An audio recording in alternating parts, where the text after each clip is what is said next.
gini kan, kita mau udah bersahabat lama pasti kan senang nggak denger seperti kayak apa Kayak apa ya, kayak begitu ya Win.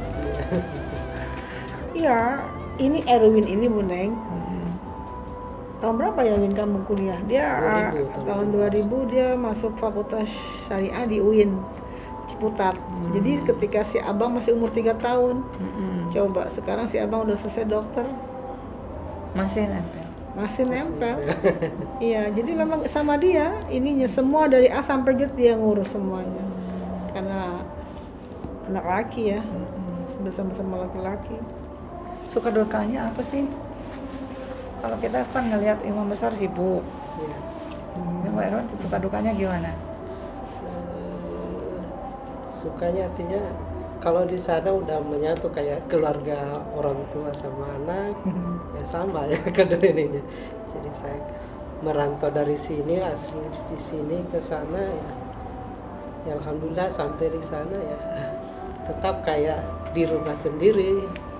Jadi nggak merasakan Jadi nggak ada merasa, misalnya wah, ke rumah tante tuh kayak gimana, sama rasanya di rumah ya di rumah sendiri dengan di rumah tante ya sama aja. Dia merasa homely gitu. Ngelihat, kalau saya kan manggilnya imam besar ya.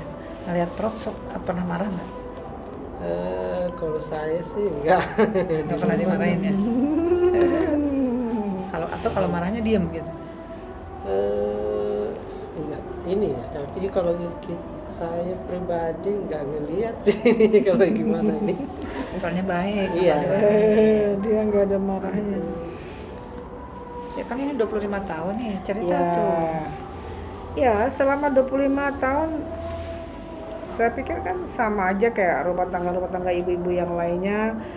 Ya begitu aja. Jadi kehidupan sehari-hari, kalau masalah sibuk bukan baru sekarang sibuk.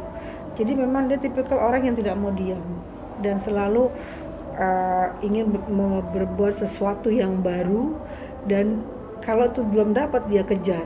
Itu modelnya. Jadi contoh zaman di UIN dulu ketika dia baru bergabung di UIN Ciputat itu kan belum menjabat dan masih dosen biasa. Itu dia yang merancang sekolah kuliah sore extension. Nah itulah dia merancang itu. Pertamanya di Fakultas Usuluddin, karena merasa berhasil akhirnya fakultas yang lain ngikut, dan sampai berjalan cukup lama, ada lebih dari 10 tahun kayaknya. Itu fakultas yang kelas sore diikuti seluruh fakultas yang ada di UIN. Dan ketika itu ya sudah, karena beliau langsung menduduki jabatan Warek 4 dirangkap langsung dengan Warek 3, dan ketika itu ada panggilan Fulbright ke Amerika, kita berangkat ke Amerika. Sampai di Amerika pun ya memang model tipikalnya orangnya tidak pernah mau diam, merasa cukup puas hanya sampai di situ. Jadi ingin selalu mencari apa sih gitu loh.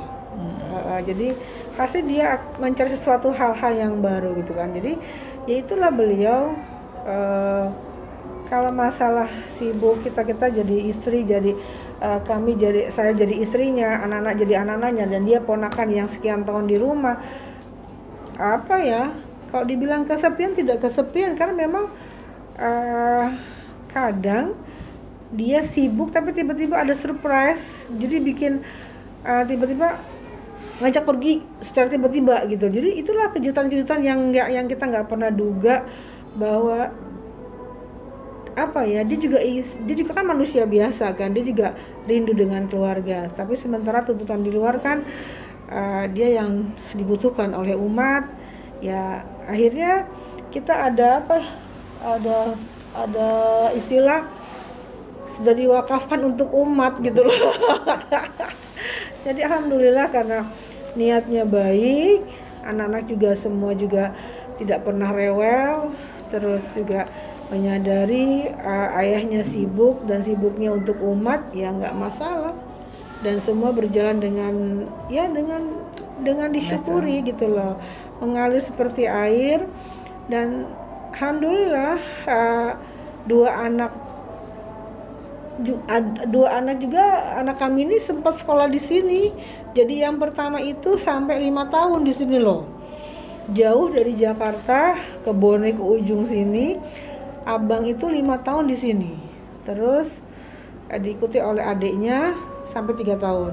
Karena abangnya sudah selesai, adiknya ngikut pulang ke Jakarta. Alhamdulillah hasil dari produk dari sekolah di pondok ini, walaupun jauh dari orang tua, dan itu bisa dibayangkan anak milenial yang dari Jakarta mau tinggal di sini, saya pikir dia akan merasa bagaimana, tapi ternyata tidak. Bahkan menghasilkan, sekarang dia sudah alhamdulillah sudah selesai dokternya dan sudah tugas, dan tinggal adiknya yang nomor 2 masih koas. Itulah rasa syukur kami dengan kesibukan ayahnya, dan kami berusaha untuk menjadikan anak-anak ini putra-putri yang terbaik. Alhamdulillah bisa ditujukan oleh mereka, dan mereka juga happy ya dengan sendirinya, tidak pernah banyak tuntutan.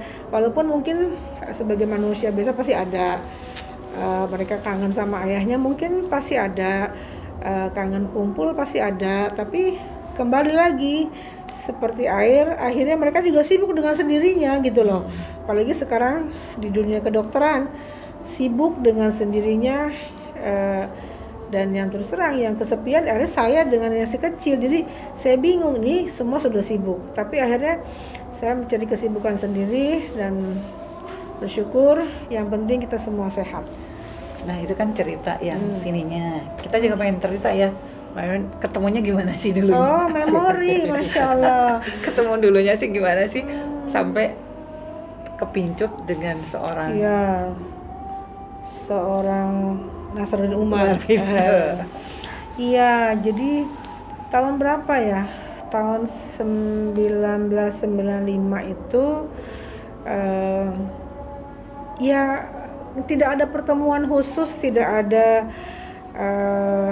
macomblang, tidak ada apa-apa. Ini betul-betul pure tangan Tuhan yang turun, tangan Allah yang turun, bahwa kami dipertemukan jodoh di kampus di UIN. Ya, kebetulan bapak itu dosen UIN dan saya ketika itu pegawai UIN. Jadi sama-sama orang UIN yang nggak jauh dari UIN lah, dan ketemu di kampus.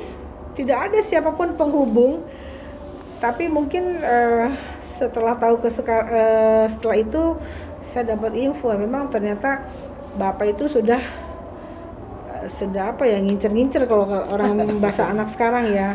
Tapi saya tidak tahu, karena saya tahunya dia anak pasca sarjana. Jadi kami itu dulu kalau melihat anak pasca sarjana itu serem karena betul-betul dibawa, betul-betul anak pasca tuh dulu serius ya belajar, tidak sama seperti anak pasca sekarang gitu loh. Kalau dulu udah serius banget. Jadi saya pikir, saya tidak menyangka, itulah kembali tangan Allah tuh yang menurunkan bahwa inilah jodoh kamu, inilah pertemuan kamu, dan ya inilah yang diberikan sama Allah. Banyak perjuangan. Saya pikir perjuangan dari awal tidak semua mulus, itu semua juga pasti orang merasakan bagaimana menyatukan dua kebudayaan yang berbeda. Saya dari Jawa Barat dan Pak Nasar sendiri dari Sulawesi Selatan, dari ujung Bone ini. Tentu adat yang berbeda, suku yang berbeda, tapi kami berusaha untuk menyatukan dalam satu wadah cinta yang tulus, sehingga alhamdulillah kita sudah baru mengarungi 25 tahun, tidak terasa mengalir begitu saja. Nah ini kan sekarang 25 tahun ya. Kalau kita manggilnya imam besar, terus harapannya sebagai imam besar yang sekarang mungkin waktunya tuh untuk istiqlal tuh banyak harapannya. Misalnya ibu imam besar mengatakan bahwa selama ini 25 tahun ya, 26 kedepannya harapannya gimana sih buat kami-kami yang ada di imam besar di Istiqlal? Saya bersyukur Istiqlal sekarang sudah berubah wajah. Dari tataan, dari konstruksi, semuanya sudah berubah wajah. dan saya percaya beliau bisa untuk merubah semuanya, insya Allah atas izin Allah, karena saya tahu siapa dia. Dia betul-betul konsen, dia betul-betul khusyuk untuk melakukan itu, apalagi untuk umat, apalagi itu yang dilakukan adalah rumahnya Allah. Jadi saya pikir harapan saya sendiri, saya tidak muluk-muluk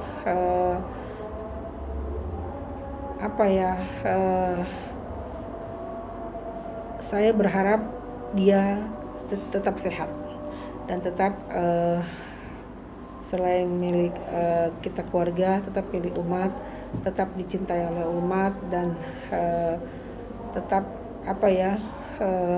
istiqomah untuk umat, insya Allah. Kan besok bapak kita nih ulang tahun. Oh. Yang ke 62 ya.